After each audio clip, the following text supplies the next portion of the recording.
Listo, ahí empezó a grabar también. Bueno, pues ya vieron que les dejé ahí algunas cosillas de tarea. Ahora sí ya tienen su tarea para realizar.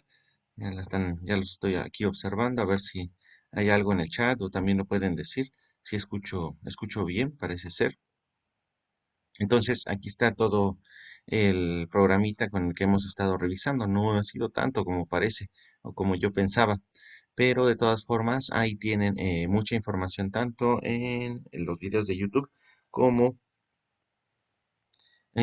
los códigos que les he dejado y además en el GitHub, en el repositorio de GitHub y también aquí con las clases ya presenciales, virtuales, mixtas o como les quieran ver, ¿no? O las híbridas, ¿no? Bueno, pues aquí tenemos entonces las variables en Python. Recuerden que aquí no hay que ponerle que es entero, flotante, carácter, no hay que ponerle absolutamente nada. Tenemos también algunos elementos que son elementos de agrupación, los cuales van a funcionar entonces como arreglos, que si ustedes ya han visto en C Sharp, también en MATLAB, la mayoría de estos van a tratarse como de arreglos. La ventaja que tiene Python es que estas listas, diccionarios, grupos y también tuplas van a poder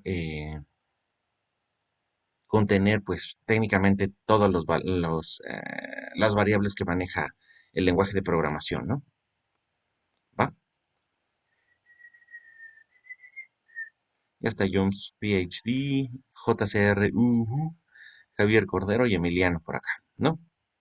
Bueno, ¿qué más? Tenemos aquí, ¿cuáles serían las diferencias entonces entre estos elementos agrupados, perdón?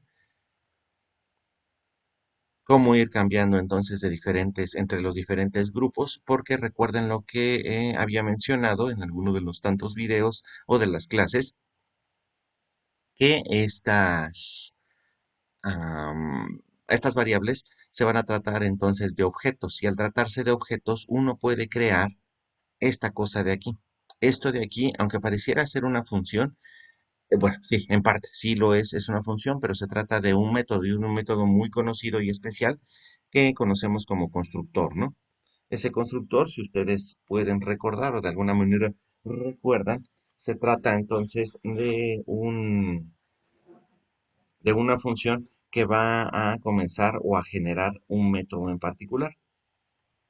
Ese método en particular entonces se va a tratar simple y sencillamente de la variable con la que nosotros estamos trabajando. En este caso, por ejemplo, aquí el ejemplo que tengo es que se está transformando una lista en una tupla, ¿no?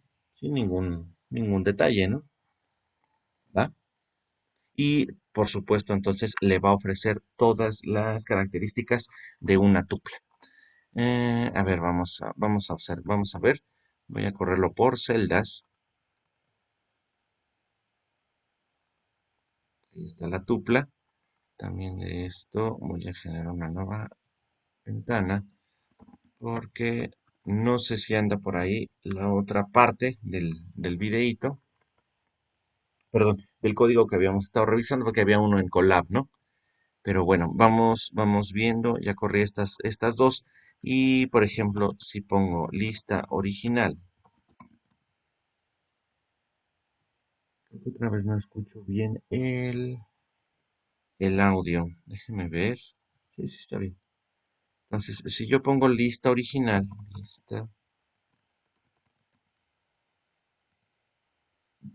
puede ser entonces que me salgan todas las funciones, perdón, y todos los métodos que va a contener entonces este tipo de variable, ¿no?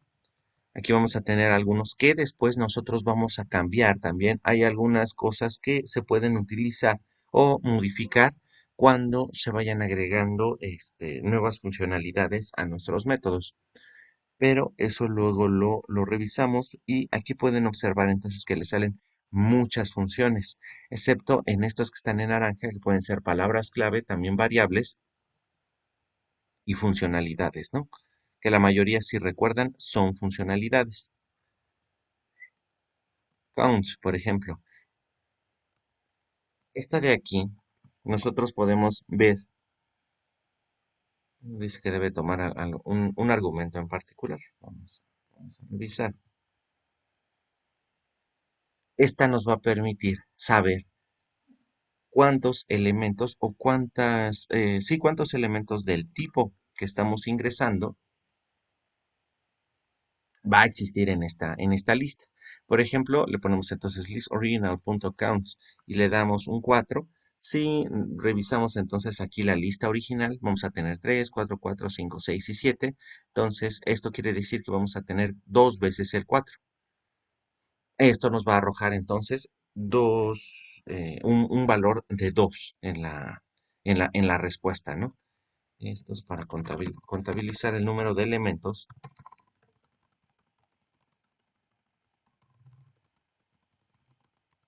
o realmente objetos en una lista. ¿Sale? ¿Va que va? Recuerden si tienen alguna duda, algo que no vaya quedando claro, váyanlo colocando en el chat. Habíamos estado manipulando. Creo que sí se los había ya compartido, pero de todas maneras para irlo revisando y hacerle un repaso a todo esto, ¿no? Dado los ejercicios que ya tienen ustedes aquí a realizar.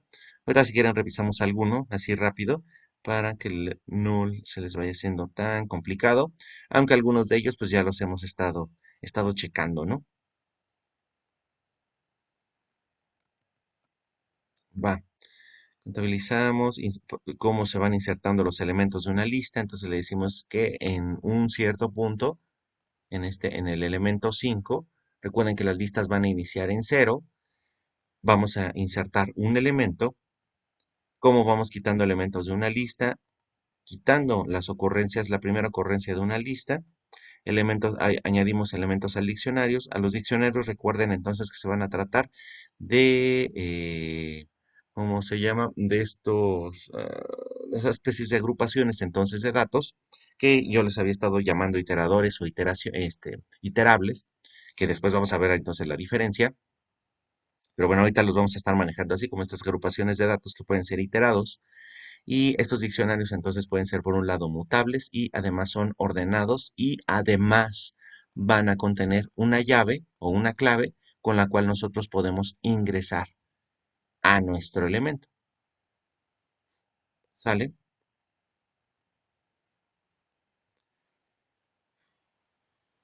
Bueno, ya vimos también entonces cuáles son los elementos mutables. Mutables quiere decir entonces que pueden ser modificados después ingresando a un cierto valor, donde se puede añadir, insertar, quitar y remover elementos, ¿no? Bueno, quitar y remover es lo mismo, que van a ser entonces las listas y los diccionarios. En cambio, las tuplas y los sets son inmutables. Tanto las listas, las tuplas y los diccionarios van a ser ordenados. En el caso de los sets, estos van a ser desordenados. Todos véanlos entonces como una caja en las cuales vamos a irlo colocando de manera ordenada. Van a tener un cierto índice o una clave con la cual nosotros podemos después ingresar a esos datos, pero en cambio, más sin embargo, en cambio, que es para que vean cómo es estas redundancias, vamos a tener elementos, los elementos como los sets van a ser total y completamente desordenados. O sea, la caja que ustedes tienen ahí para ingresar elementos está completamente desordenada. ¿Sale? Va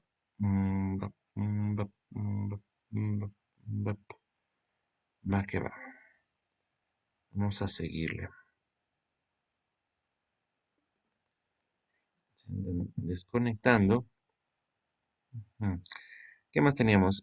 Se puede cambiar de elementos. Ya vimos entonces las operaciones, cuáles van a ser sumas, restas, multiplicaciones, divisiones. Esta se va a tratar entonces de la división, digamos que flotante. División, ¿cómo se llama esta? La división entera, en donde nada más da valores enteros, y el residuo. Y también cómo se va a hacer 5 elevado al cuadrado, 3 elevado a la 6, ¿no? Se hace las potencias.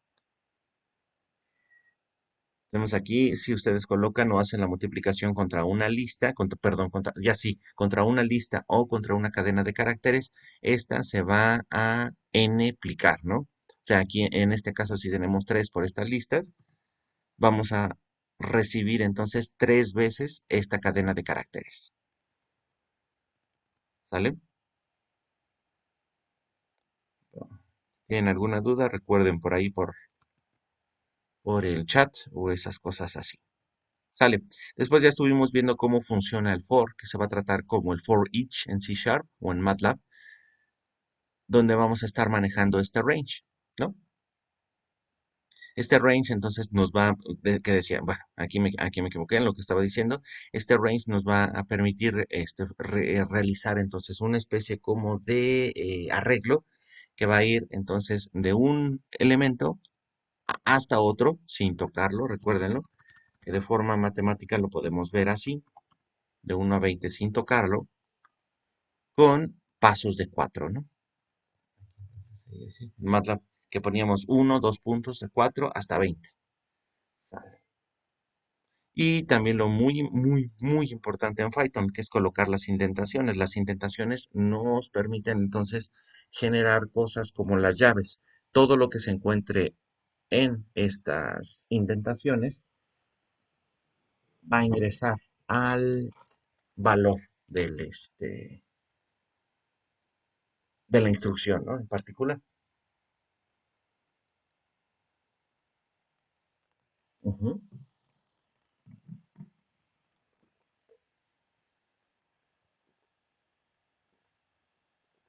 Después, bueno, vamos a tener estas cosillas de aquí. ¿Cómo se crea entonces estas listas? A partir del rango, recuerden aquí, también el rango es una especie de iterable, pero es un objeto que toma ahí diferentes cosillas, ¿no? Y luego aquí estuvimos observando en el collab, por ejemplo, cómo íbamos ingresando entonces a estas listas, nada más es cuestión de colocar aquí un iterable. Siempre entonces el for, hacemos el cambio acá, se ve mucho mejor. Recuerden entonces que siempre el for se va a tratar de esto. A veces sí es medio desesperante esto ¿cómo se llama esto? Se me olvidó. De lo que les estaba aquí mencionando, que se genera entonces estas indentaciones, porque luego no se da cuenta esta cosa que pues, ya salimos del for, ¿no? El IDE, ¿no? El editor de integral, ¿no? Que sería el spider.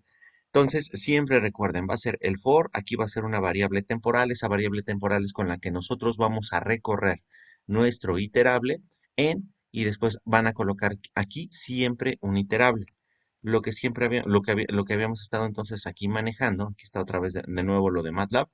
Por ejemplo, si nosotros ingresábamos también, por ejemplo, una cadena de texto, esa cadena de texto también va a funcionar entonces como un iterable y vamos a ir recorriendo letra por letra, ¿sale? Este numerador que nos permitía hacer una cosa súper interesante. A partir entonces, por ejemplo, de esta lista vacía, lo que nosotros podemos ir haciendo es, si colocamos entonces esta variable, cualquier variable que ustedes tengan como, ya sea una cadena de texto, una lista, lo que sea, pueden entonces recibir los valores entonces de los valores que tenemos aquí junto con sus índices, ¿sale? Y así nosotros podemos observar esto. Tenemos aquí entonces el valor, o más bien el índice junto con su valor. ¿Va? Y entonces ahí ya podemos ir añadiendo a esta lista vacía los valores que nosotros queremos. En este caso, por ejemplo, los índices, pero en caso opuesto podemos tener los valores.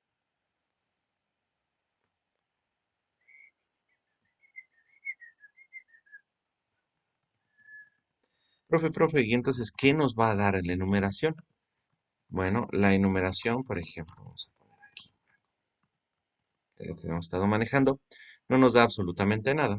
Vamos a ponerle imprimir. Y aquí nos dice entonces enumerate object at esta dirección de memoria. Es un objeto de enumerador. Y ni siquiera nos sale por aquí, ¿no? Porque no está, ¿cómo se llama? Colocado como tal. Bueno, estos enumeradores entonces nos van a regresar algún valor en particular. Vamos a ponerle aquí enumerador. Y ya nos da entonces aquí un enumerador. El detalle entonces es que nos sale un objeto enumerador. Voy a moverme hacia acá y a compartirles entonces toda la pantalla porque esta onda de repente empieza a hacer cosas extrañas. No los escucho. No sé si han hablado durante todo la transmisión porque no escucho bien. Sí, sí sigue escuchando. Creo que sí sigo escuchando, pero yo no sé a ustedes si los estoy escuchando. Porfa, si pueden poner en el chat o si alguien puede abrir su micrófono,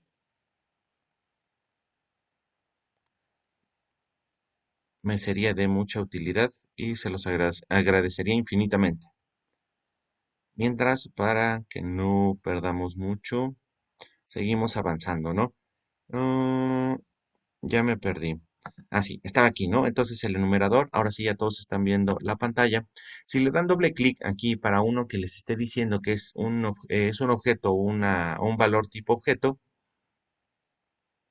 entonces vamos a tener aquí, perdón, que nos va a decir entonces el nombre de esto, el tipo, el nombre es un numerador, el tipo es enumerate, el tamaño es uno y nos dice entonces que es un objeto de tipo numerador, callable, false. Quiere decir entonces que sí puede ser llamado. No.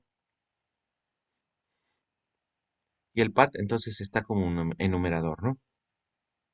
Y aquí nos dice entonces en la documentación que regresa un objeto enumerador. ¿Qué es lo que dice? El objeto enumerador proporciona o produce entonces pares que contiene un contador y un valor que está producido entonces por un argumento iterable, ¿no? En este caso, por ejemplo, una lista. El enumerador es muy útil para obtener entonces una lista indexada. Pueden ustedes revisar también si lo hubiera el código fuente con el que se está creando y el archivo inclusive.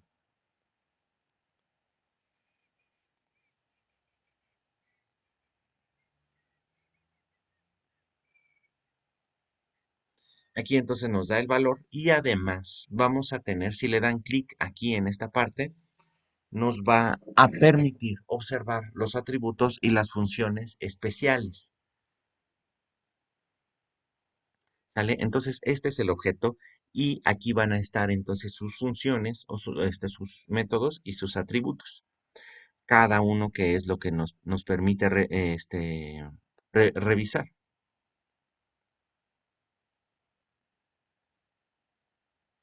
Este método, por ejemplo, y podemos observarlo entonces.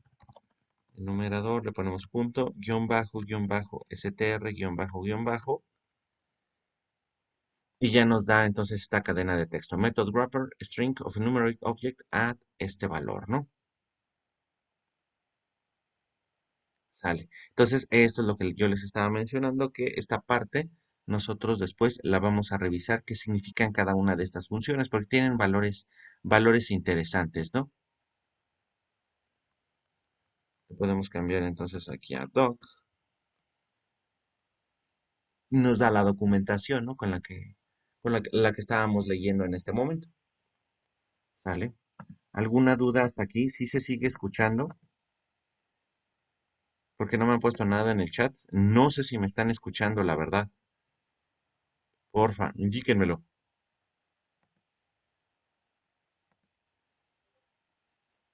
Creo que sí, por allá. Ah, perfecto. Gracias.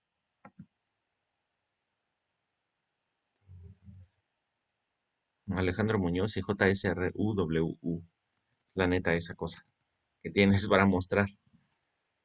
¿Sale? Entonces, ahí está lo del enumerador.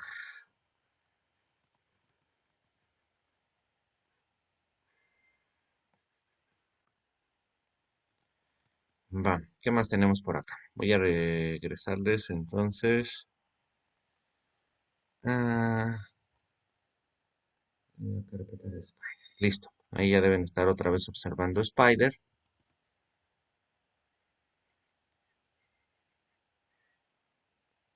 Otra cosa que habíamos estado observando y que les ayudaba mucho y que les iba a salvar la vida mil veces. Esta parte de la comprensión de listas. O sea, lo que nosotros estamos haciendo aquí en esta se puede realizar en una sola línea. Esto nada más va a ser una de las utilidades que va a tener Python, que permite hacer códigos más compactos y un poco más elegantes. ¿Va?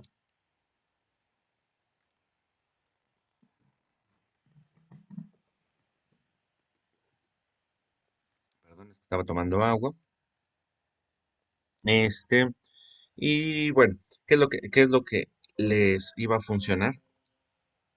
Otra vez está aquí provocando problemas existenciales.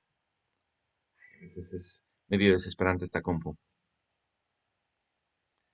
Van a poner entonces el nombre de la lista donde van ustedes a recibir toda esa información o donde van a crear la información. Después van a poner los datos con los que quieren, o más bien, los tipos de paréntesis con los que quieren generar sus listas o tuplas o lo que ustedes quieran. Después van a poner aquí entonces el valor o sí, la variable temporal con la que ustedes quieren ir generando entonces estas listas. Después van a poner cómo se va a generar esa lista. Generalmente esto se crea con el for y aquí en este punto, en la variable temporal, va a ser exactamente la misma que ustedes van a tener en como generador. Y después, de manera opcional, pueden ustedes también colocar el, ¿cómo se llama esta cosa? Ya se me fue el nombre. ¿Cómo se llama cuando es un if? Ayúdenme, por favor. La decisión con la que ustedes van a hacer la decisionización, valga la super redundancia, para generar entonces estas listas, ¿no? Entonces, ustedes van a tener aquí su iterador, ¿no? O iterable, o su agrupación de datos, como ustedes quieran, ¿no? Iterable. Después van a poner entonces qué tipo de dato van a crear. En este caso, yo pongo entonces esos paréntesis cuadrados para decir que vamos a crear una lista. Después aquí va a ir el valor, el ciclo for para crear la lista en general, en particular, y después aquí su decisión, ¿no? Ponerlo sin acento porque esto se pone medio intenso si ponemos acentos. ¿Sale? Siempre así y siempre manejando entonces las mismas variables internamente, ¿no? Aquí sí estamos generando ese enumerador, entonces vamos a tener la particularidad, por ejemplo, de utilizar estas dos variables para poder, una, generar los valores de la lista y para otra, tomar la decisión de qué valores de la lista vamos a tomar.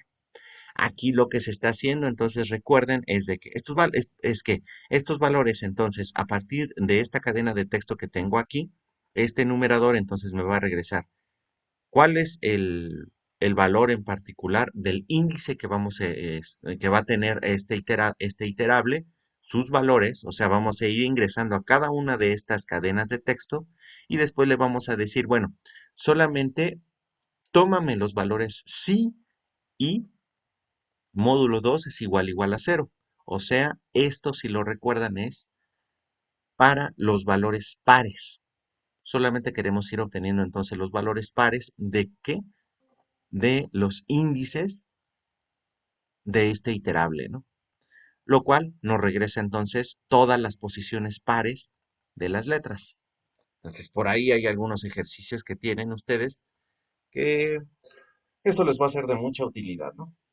Muchos de los ejercicios que les estoy dejando por lo menos unos 5 o 6 salen en 2 o 3 líneas. O sea, pueden ya hacerlo con estos de de la comprensión de listas y utilizando entonces todas estas funcionalidades que tiene Python para realizar los programas de manera rápida y muy sencilla. ¿Sale? ¿Va? Entonces voy a hacer la pregunta obligatoria donde sí voy a recibir muchas respuestas. No, no es cierto. ¿Tienen alguna duda exactamente con los ejercicios que les he dejado? En lo que voy colocando lo otro que tenemos por acá.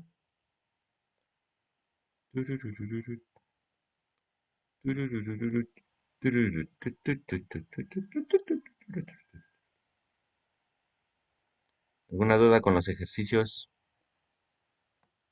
Y están hablando, no los escucho.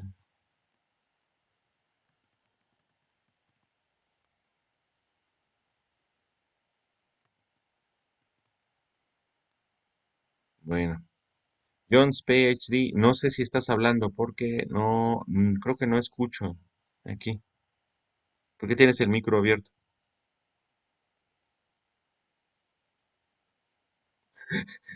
Ya hasta desactivó el audio, ya ni siquiera me escucha.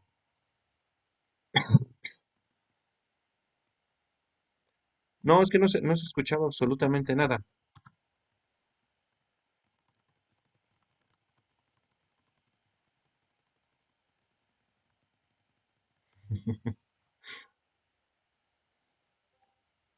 Ahora sí, ya los escuché, ya escuché una. No, se abrió sin querer. No, no te preocupes, lo que pasa es de que estoy, ¿cómo se llama?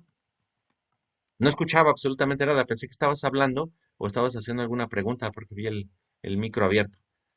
Pero creo que ya apagaste hasta el audio. Chécale bien ahí.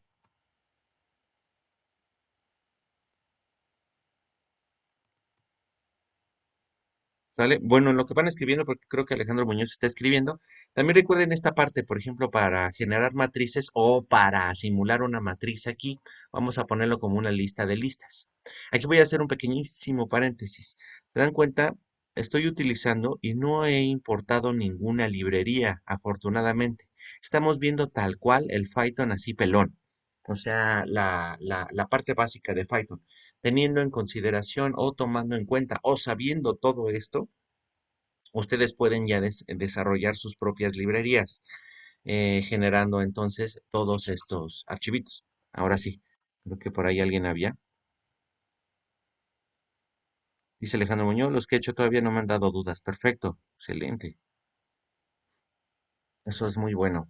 Entonces, ya se los mandé con un poquito más de retraso, pero vamos a ver si ya tenemos eso, pues vamos a ser un poco más laxos para hacer la calificación, ¿no?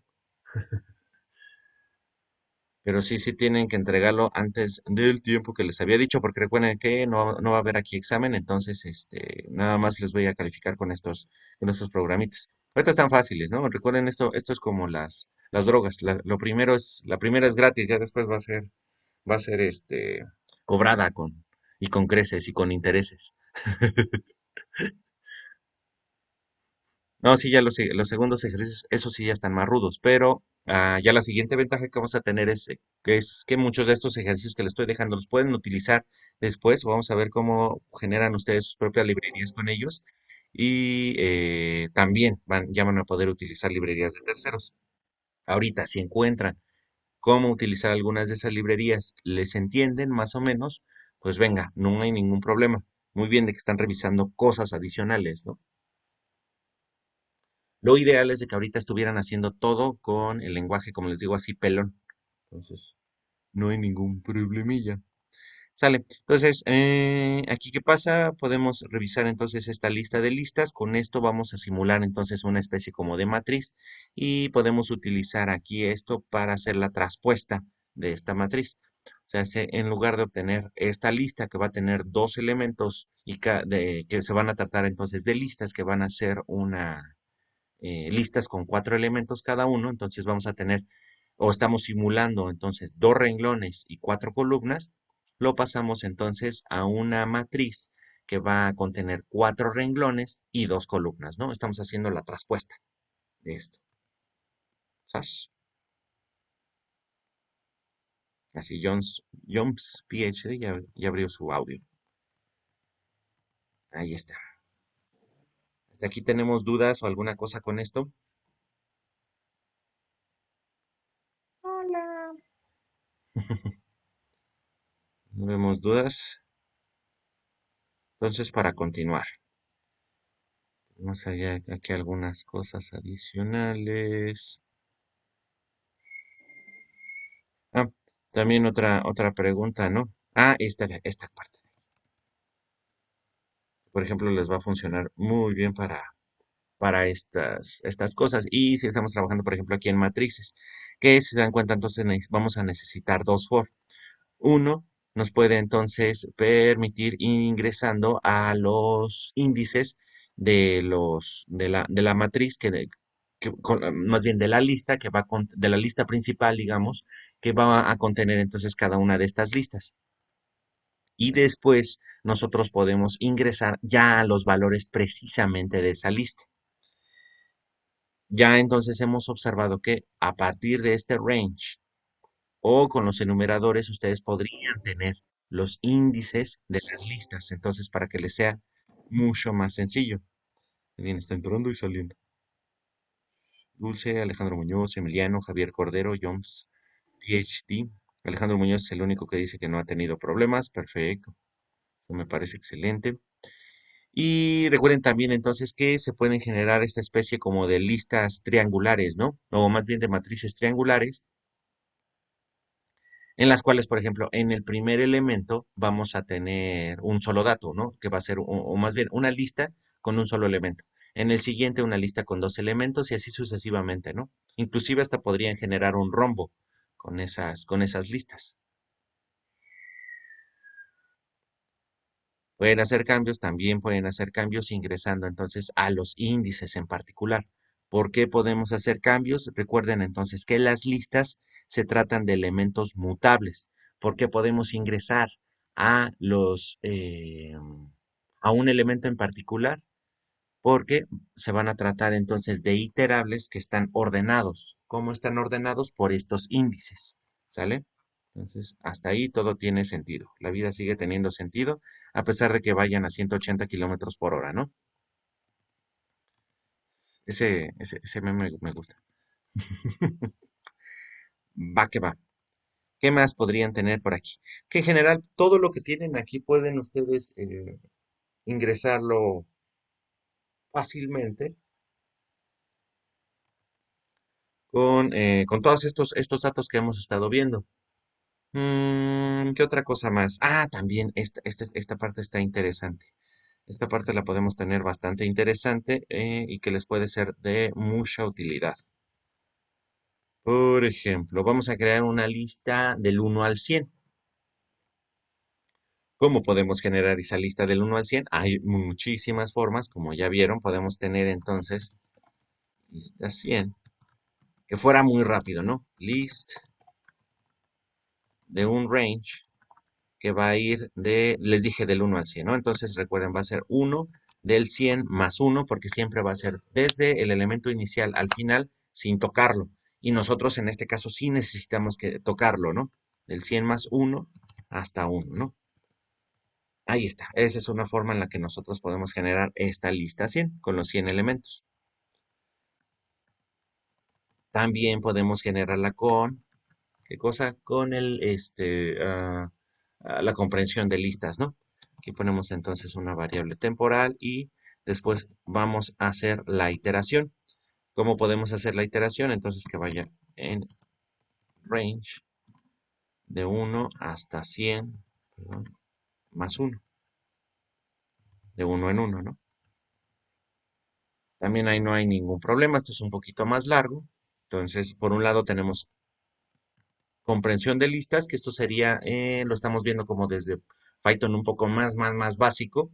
Por básico no quiere decir que sea fácil, sino que es la raíz, o sea, la parte esencial del lenguaje, ¿no? De programación. Y pues ya estamos utilizando un poco más de las cosas orientadas a objetos, ¿no?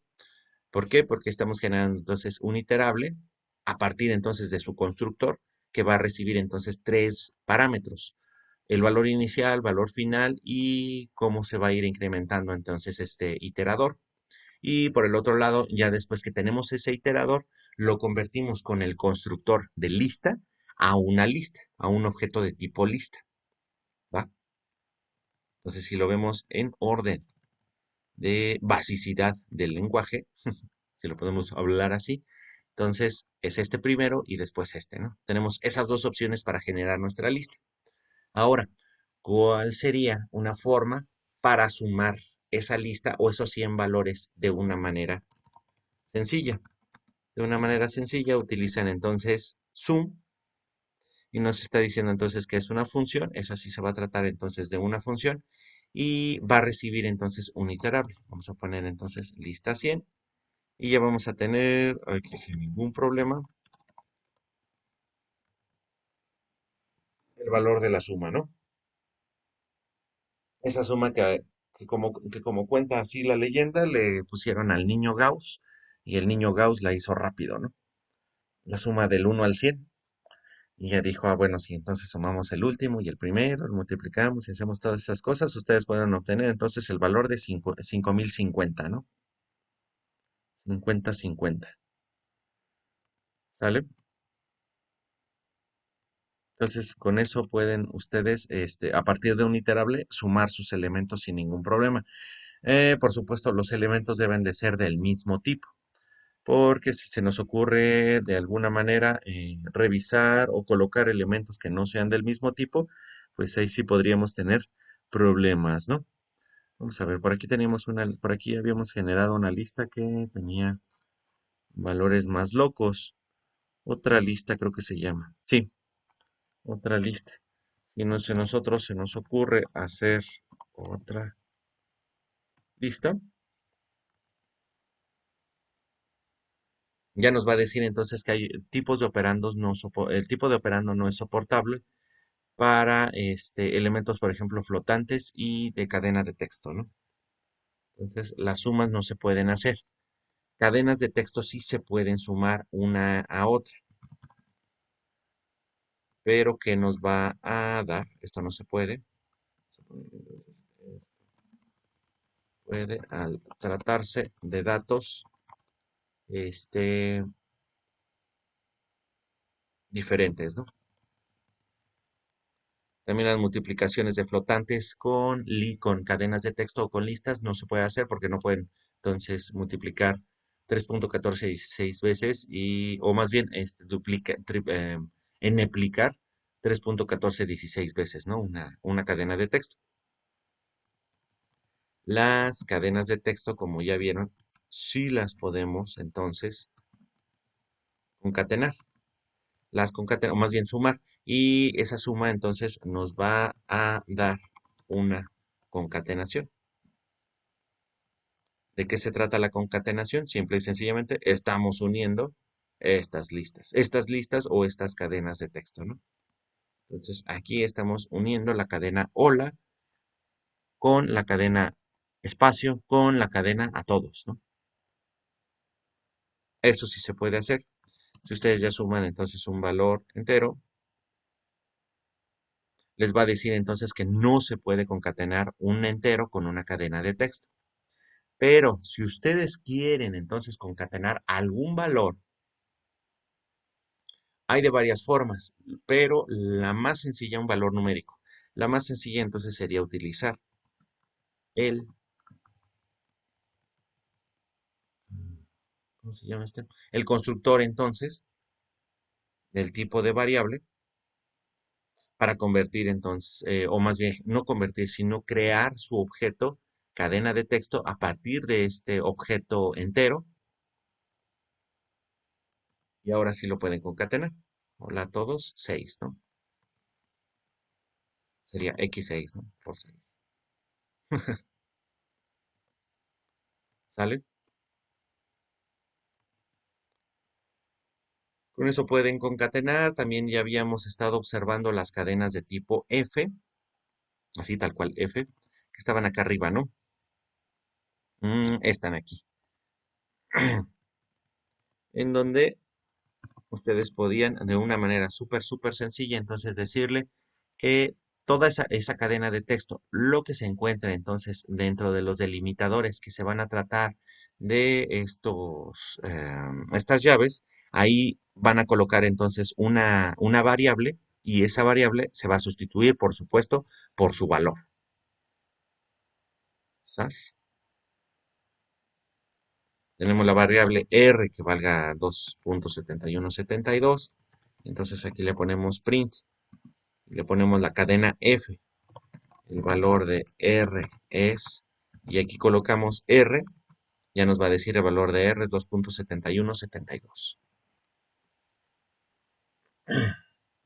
Pues son felices.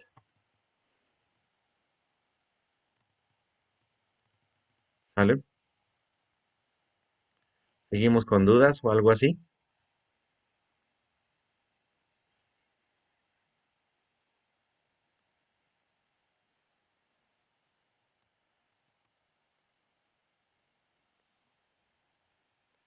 Así de golpe y porrazo ya tenemos casi todo Python observado.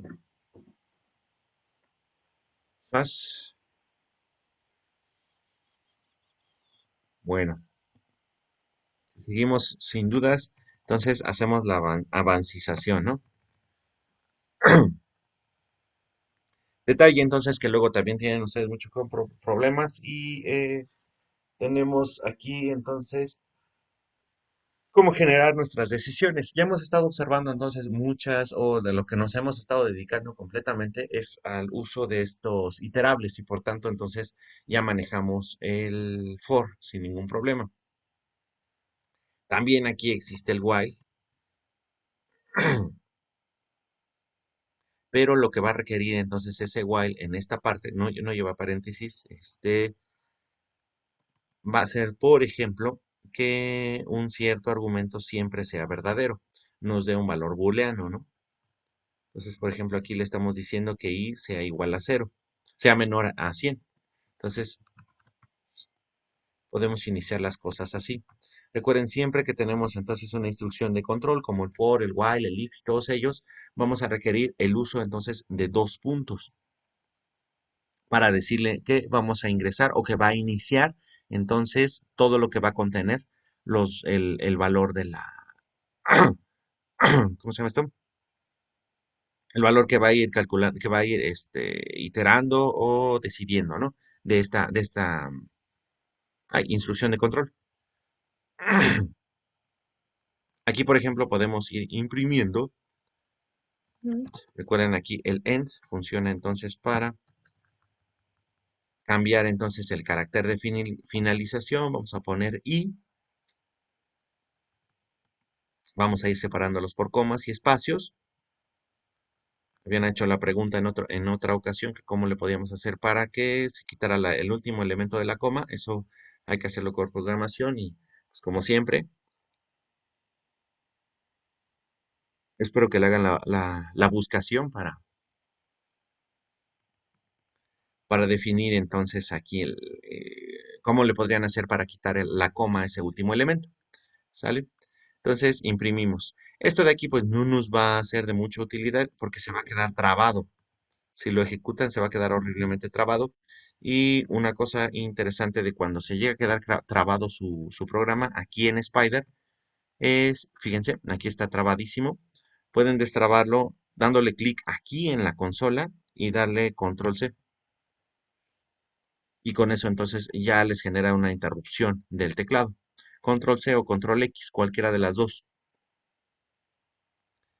Muchas veces entonces eso les genera ya problemas en la memoria. Como todo el mundo tiene problemas en la mente, podemos eliminarlo con el clear para no estar guardando tanta memoria. ¿Qué está pasando aquí? Entonces le estamos diciendo entonces que i va a ser igual a 1 y después se realice mientras i es menor o igual a 100 e imprimimos i. Pero ¿qué está pasando? I siempre va a ser menor a 100 porque va a valer siempre 1, ¿no? Entonces, esto siempre va a ser verdadero. ¿Cuántas veces dije siempre? No lo sé, pero van a ser muchas. Entonces, al tratarse que este i siempre, de nuevo, va a ser menor a 100, entonces esto va a ser verdadero, verdadero, verdadero, verdadero. Y mientras esto sea verdadero, entonces esto se ejecuta. Vamos a tener que poner algún elemento por modificar ese i. Podemos colocarlo así. Esto ya se va a tratar entonces de nuestra instrucción con la que vamos a ir cambiando ese i. ¿Va?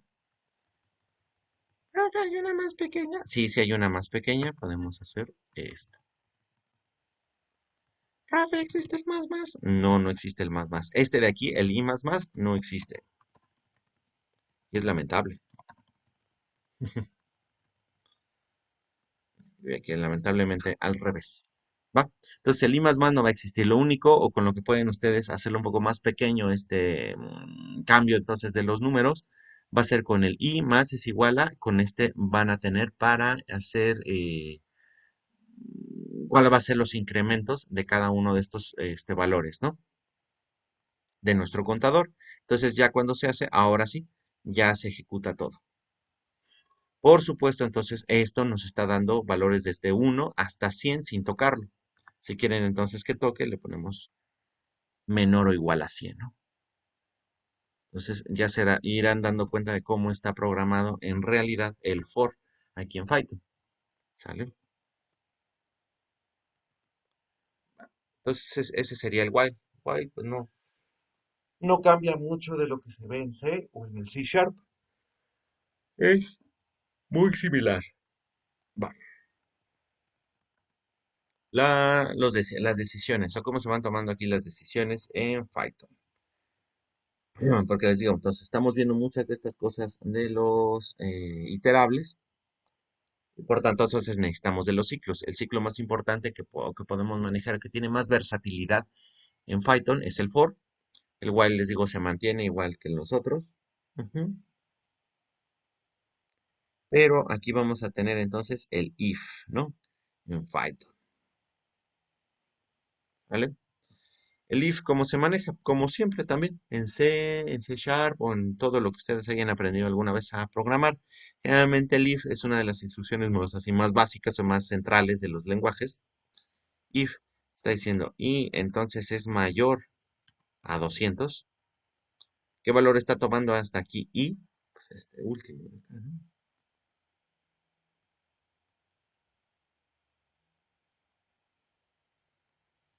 Tenemos if es 200, ponemos aquí y después le ponemos print. Podemos incluso colocarlo así, ¿eh?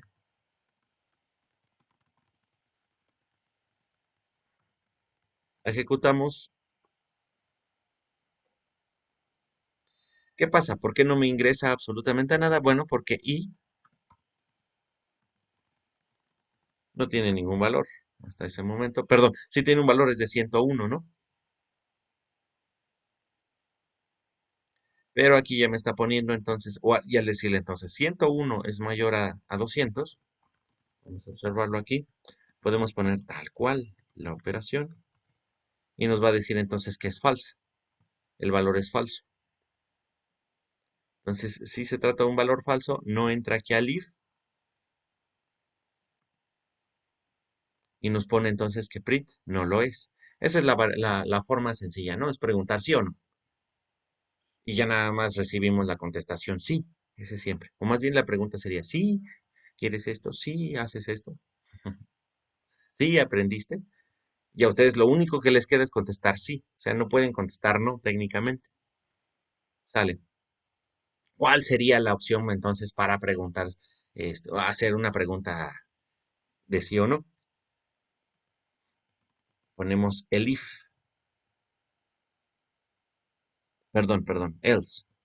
Dos puntos y ya le ponemos print. Cambiamos entonces que no lo es.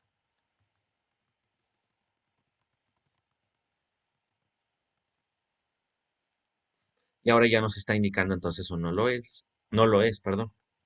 Esto es muy simple. Es el if else que todo el mundo conoce. Nada más es cuestión entonces de colocarle esos tres puntitos. Ahora, ¿qué detalle adicional nosotros vamos a tener aquí? Que sí existe entonces ese operador ternario, que nosotros teníamos como if y else. Esa cosa que siempre les digo, ¿no? Entonces, si es if, sí. Si es if else, lo podemos ver entonces como un hombre o mujer, ¿no? Estamos diciendo es hombre o mujer. Y if, el if. else y else. A ver, otra vez, es if, el if, else. Se va a tratar entonces de hombre, mujer o quimera. Ese el if nos va a permitir entonces decidir. Ah, bueno, si no es mayor a 200, pero será mayor a 102.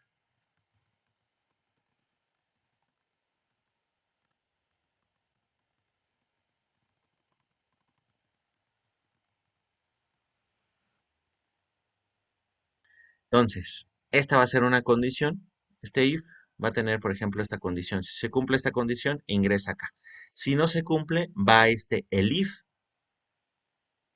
y revisa entonces esta condición. Si esta condición tampoco se cumple, perdón, si esta condición se cumple, entonces ingresa aquí. Si no se cumple, si ninguna de estas dos entonces se cumple, se va al else y ya lo coloca aquí. ¿Sale? ¿Va que va?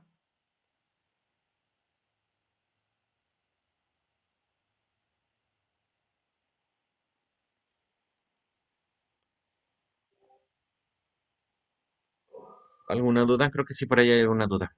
Dice JCRUWU, es va, va, va, va, va. Dale, ¿alguna otra duda con eso? Que me pusieron va, va, va, va, va. ¿Tenemos alguna duda? ¿Se puede ir anidando estos if? Por supuesto.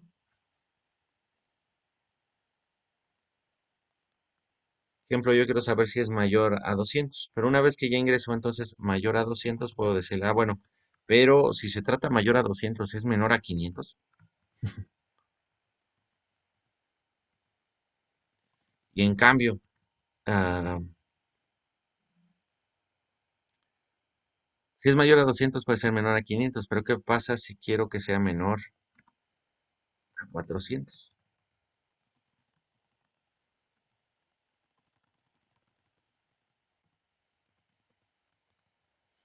Ojo, si van a estar usando if, el if tienen, no a casi a fuerzas, pero sí de preferencia se usa que sea mayor. Entonces aquí me faltó el i, que sea, que se tenga que utilizar entonces el tercer operador else, ¿no? Siempre van a ir juntos,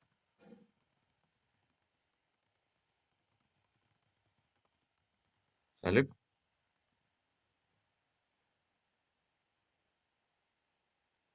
Tal vez en lugar de tener todas estas anidaciones, recuerden, pueden utilizar entonces algún elementito aquí para decidir esto de acá. Por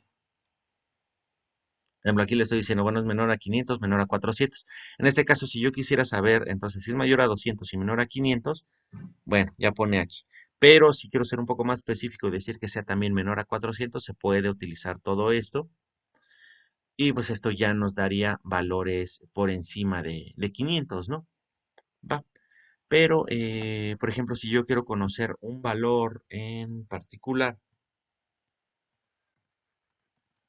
o más bien un intervalo,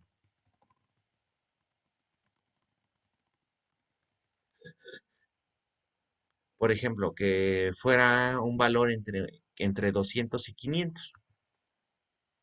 Bueno, simple y sencillamente lo que ustedes pueden agarrar y pensar es, va, ¿cómo le hago entonces para saber si es un valor en el intervalo de 200 a 500? Muy simple. Ponemos entonces, sin tocarlos de los dos lados, ¿no?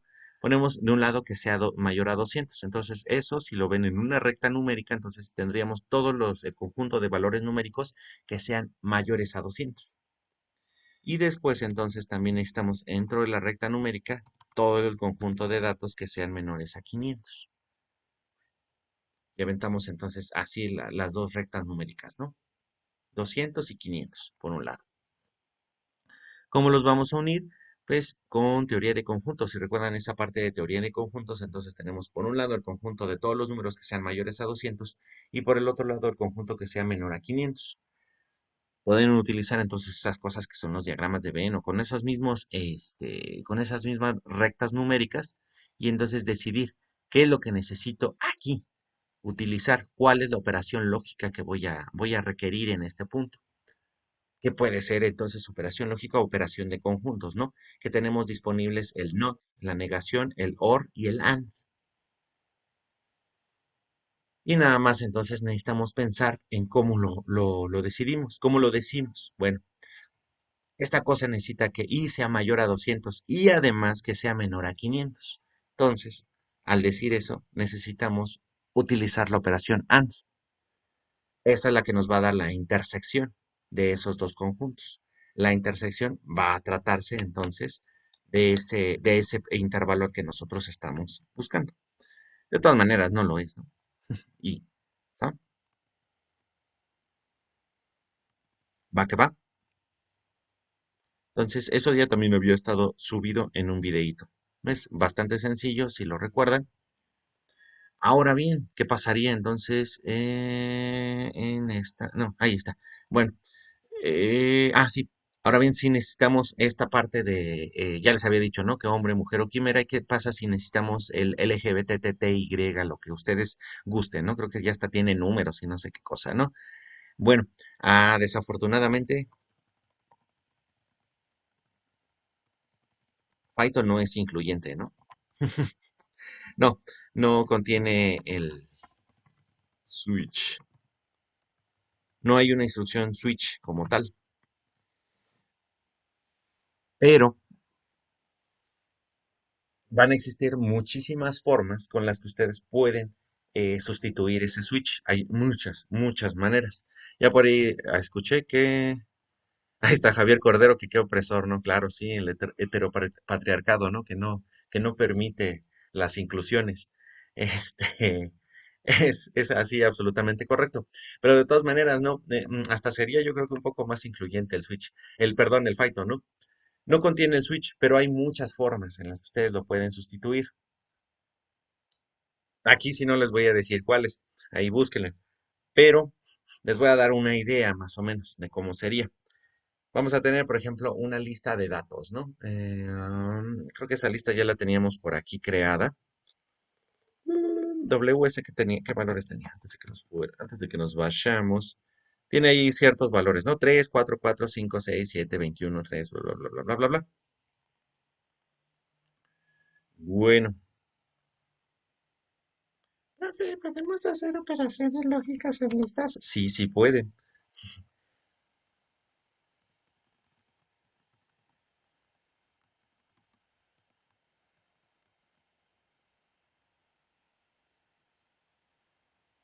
Estamos preguntando entonces, WS es igual a 4. Nos está dando un false.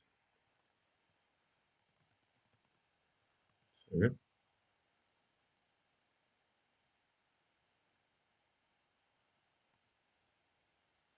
Ahí,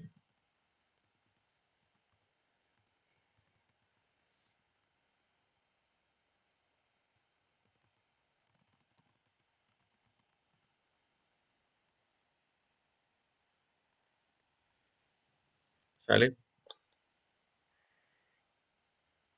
Por un lado sí nos permitió hacer eso de ahí, pero por el otro nos está diciendo entonces que las listas no pueden ser, no se les puede hacer operaciones lógicas en Python, ¿no? ¿Sale?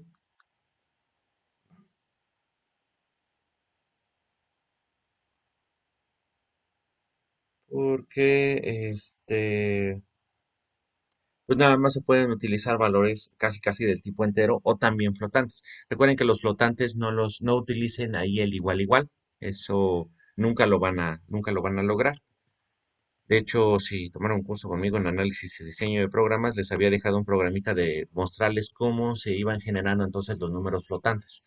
Los números flotantes, al tener una representación entonces en particular, pues no pueden ser creadas con facilidad totalmente y no, más bien, estoy diciendo, o sea, sí, sí se puede hacer entonces la representación de los números flotantes, pero esta representación entonces es muy propensa a errores o a tener, no errores, sino más bien a, dependiendo del tamaño de la memoria que tengan ustedes disponible, va a tener o va a tomar ciertos valores diferentes o al realizar entonces algunas de las operaciones que se requieren para obtener los números de punto flotante, entonces sí van a tener ahí algunas discrepancias entre uno y otro.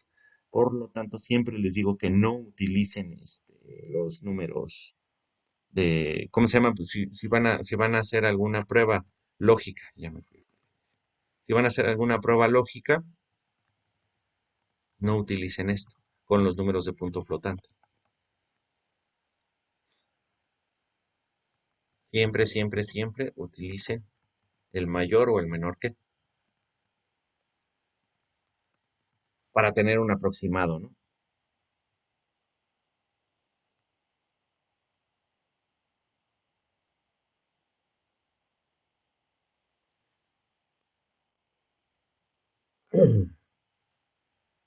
Tenemos algunas opciones entonces para saber,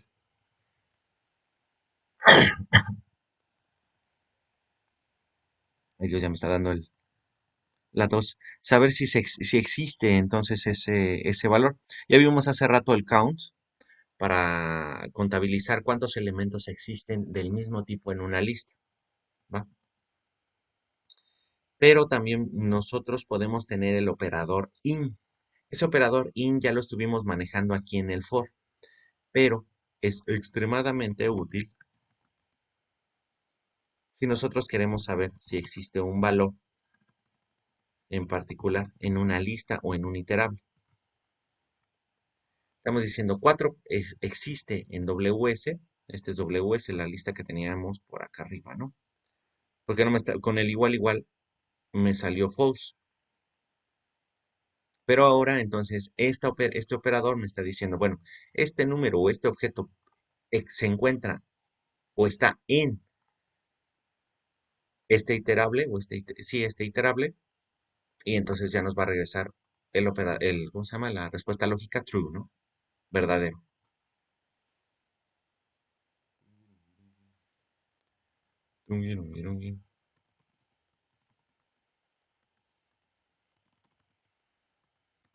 La palabra hola se encuentra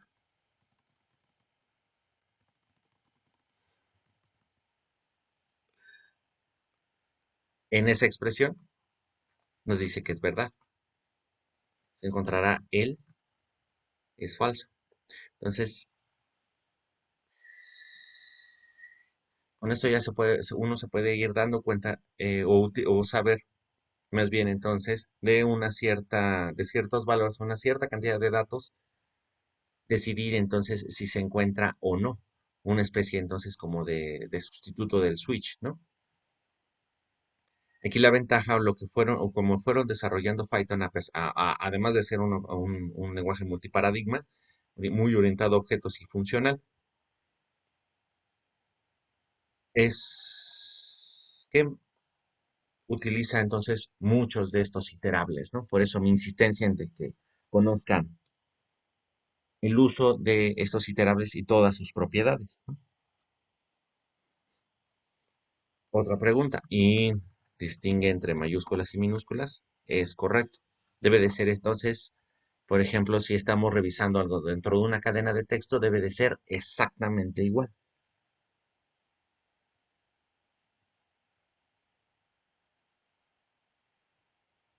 ¿no?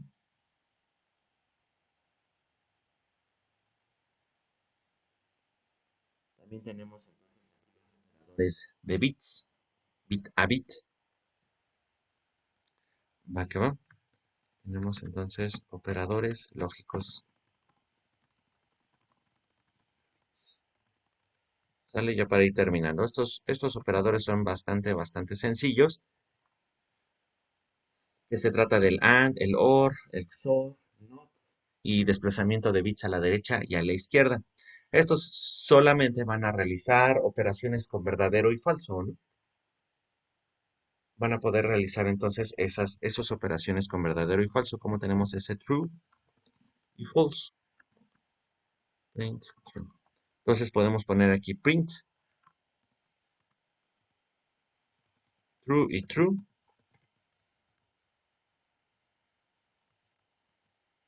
les da verdadero, ¿no? True y false. les da falso, or falso. Estos van a ser operadores directamente sobre bits, ¿no? Entonces, si a ustedes se les ocurre realizar un operador con un entero, van a realizar entonces las operaciones bit a bit, ¿va? ¿Cuáles son esas? Por ejemplo, 3. El 3 decimal, si lo convertimos en binario, nos va a dar un 1, 1, ¿no? Y el 2 en binario es un 1, 0. Por tanto, si nosotros hacemos print 3 y 2, estamos haciendo las operaciones 1, 1 y 1, 0. Esto nos va a entregar un verdadero y verdadero es verdadero. Verdadero y falso me da falso. Entonces, esto me va a dar un 2. ¿Sale? Si cambiamos con OR, entonces verdadero es verdadero y verdadero o falso es verdadero. Esto me da un 3. Bueno, me dio también el 2. Ay, es que como sería inútil. Ahí está.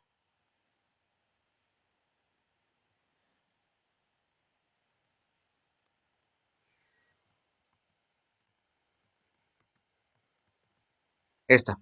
La olita, la tilde,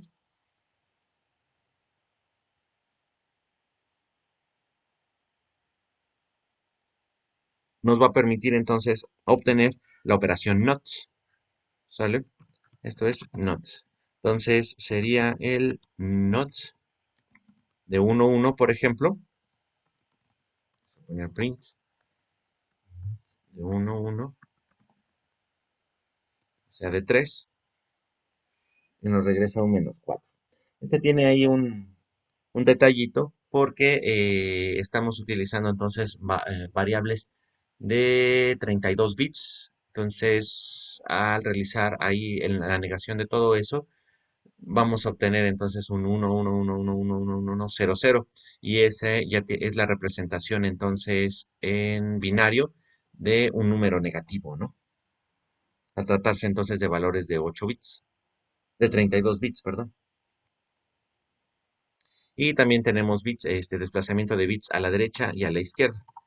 Entonces, si por ejemplo de 3 desplazamos un bit a la derecha, estamos hablando que 3 es 1, 1, y al desplazar un bit a la derecha, entonces nos va a quedar como un 0, 1. Esto nos va a dar un 1. En realidad lo voy a poner nada más hasta 8 bits porque estamos manejando 32. Sería 1, 2, 3, 4, 5, 6. 1, 2, 3, 4, 5, 6. Se va este 1, o más bien este 1 lo estamos desplazando totalmente a la derecha. Si queremos hacer entonces una desplacización, este sería perdón, aquí tenemos el 3 en decimal. Al hacerle un desplazamiento entonces de un bit a la derecha, se mueve entonces, o más bien obtenemos un 1, y haciendo desplazamientos hacia la izquierda, un desplazamiento de un 1 hacia la izquierda. Este un 1 es una posición. Recuerden, este se va a tratar de una posición. No estamos moviendo ese 1, sino desplazando una posición, todos los bits hacia la derecha o hacia la izquierda. Si lo desplazamos una posición hacia la izquierda, entonces vamos a tener un 1, 1, y se va a incluir un 0 por acá. Y obtenemos un 6. ¿Sale? Eso seguramente ya lo habrán observado si ya llevaron microcontroladores o alguna cosa así, o en circuitos lógicos o en algunas de esas materias, ya revisaron entonces esas operaciones lógicas que se pueden ir haciendo bit a bit, ¿va? Bueno, entonces ya para finalizar, ¿tenemos alguna duda en particular? Ya nos aventamos entonces aquí todo el repaso de todo este Python, y además ya le añadimos entonces esta parte de cómo hacer las sumas de manera sencilla de las listas, las concatenaciones entonces de cadenas, Le repasamos entonces a la cadena F. Vemos el while, cómo trabaja, que es muy similar al C o C Sharp. El if, que aquí la única diferencia en lugar de tener else if, es el if. Así como que estuvieran diciendo, ah, bueno, usamos el if, ¿no? ¿Qué va a ser de este operador ternario? No tenemos el switch, pero podemos ir manejando entonces este operador in para saber si un valor existe en un conjunto de valores, en una lista, en uno de estos iterables, que también se puede manejar en cadenas de texto. Y finalizamos entonces con los operadores lógicos de bits, ¿no? El AND, el OR, el NOT y también los desplazamientos de bits a la derecha y a la izquierda. Entonces aquí recuerden, vamos a tener cuál va a ser el valor que nosotros queremos desplazarle los bits y la cantidad de datos o la cantidad de posiciones más bien que queremos desplazar. ¿Vale? Pues bueno, entonces aquí la dejamos, termino la grabación. Adiós.